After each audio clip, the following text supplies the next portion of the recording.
Hey guys, it's Cece and it's Wednesday, and that means that it is Top 5 Wednesday. So, as usual, Top 5 Wednesday was created by Lainey at Ginger Reads Lainey, and I will leave the link to her channel below, plus the link to the Goodreads group, which you should totally join and become a part of Top 5 Wednesday.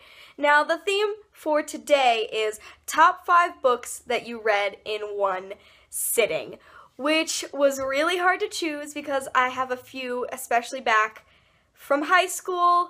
I don't read books in one sitting as much anymore, unless it's over the summer. Then it happens sometimes. But when I was in high school, this happened a lot more frequently.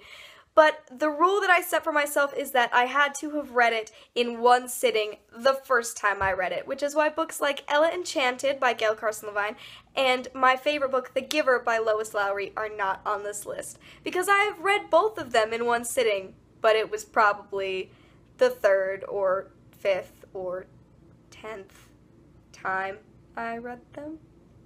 Anyway, let's get right into it. These are my top 5 books that I read in one sitting. Number 5, The Lightning Thief by Rick Riordan. This is the first book in the Percy Jackson and the Olympian series.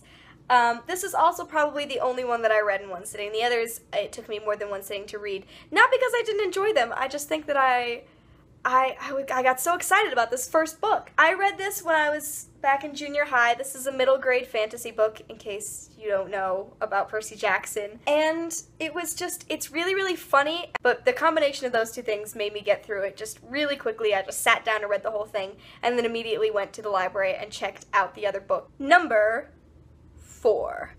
Gone by Michael Grant. This is the first book in the Gone series by Michael Grant, which is just a really, really fantastic series of books. Again, like Percy Jackson, this is probably the only book of the bunch that I read in one sitting. I think the final book, Light, took me 2 sittings, but they are so fast-paced, and the chapters are really short. They can be like a couple pages long, or they can be longer. Any of the above. This has a ton of different kinds of characters. There are race issues, and there's different sexualities, and there are all these different powers, and there's good and evil, and it's surprisingly dark for a YA fantasy, or science fiction, I guess. It's YA science fiction. But yeah, I got through this one really fast. Number 3. The End by Lemony Snicket. This is the 13th book in the series of Unfortunate Events. This was one of the first series that I ever got into as a kid. I read this series before I read Harry Potter, and I read a couple of the final books in one sitting when I was getting them, but I thought, to be true to the series, I would include the last book on this list, because I got book 13 on the day it came out, got my mom to drive me down to the bookstore, because I was a little young person, and got the 13th book, and then sat down and told everyone not to bother me for 4 hours. I think it took me longer than 4 hours, but that was the exact time limit that I set them. This is a middle grade book. It is a fantastic series. I really want to reread them, but there are 13 books, plus the Beatrice letters, which is like a whole other book that you have to read along with it. But Lemony Snicket is so funny and so great. I got to see him talk once at a school event, and he is hilarious, which comes across in his books. But fantastic series. It's series of unfortunate events. How can I not love it passionately? Number 2. If I Stay by Gail Forman. I read this last fall when I first got to school, and I read it just in one straight shot. This was a really good book.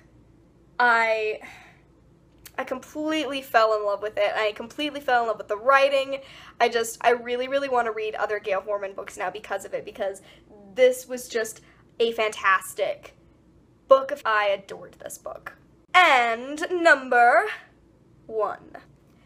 13 Reasons Why by Jay Asher. I read this last summer, and I originally got it from the library, but now I have my own copy because obviously it's number 1 on my list, so I needed my own copy. I really want to reread it at some point, I don't know when. This is a beautiful book. I sat down to just read part of it, and then every time someone would come in to bother me, I would send them away, because I was like, no, you don't understand.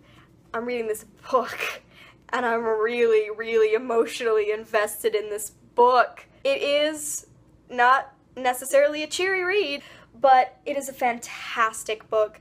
I got all the way through it without crying, and then I closed the last page, and then I just sort of cried for 10 straight minutes because I was just like, I can't believe I just read the whole thing, and it was so good, and I want to read it again right now. This was one of my favorite books of last year. So fantastic, such great writing. Anyway, that is my top 5. If you have a top 5, please let me know in comments, or if you guys did a top 5 Wednesday video, I want to watch it, because I love top 5 Wednesdays, so you can leave a link to your video below, and let me know what you thought if you've read any of my books that I showed today, because I want to hear what you think of them.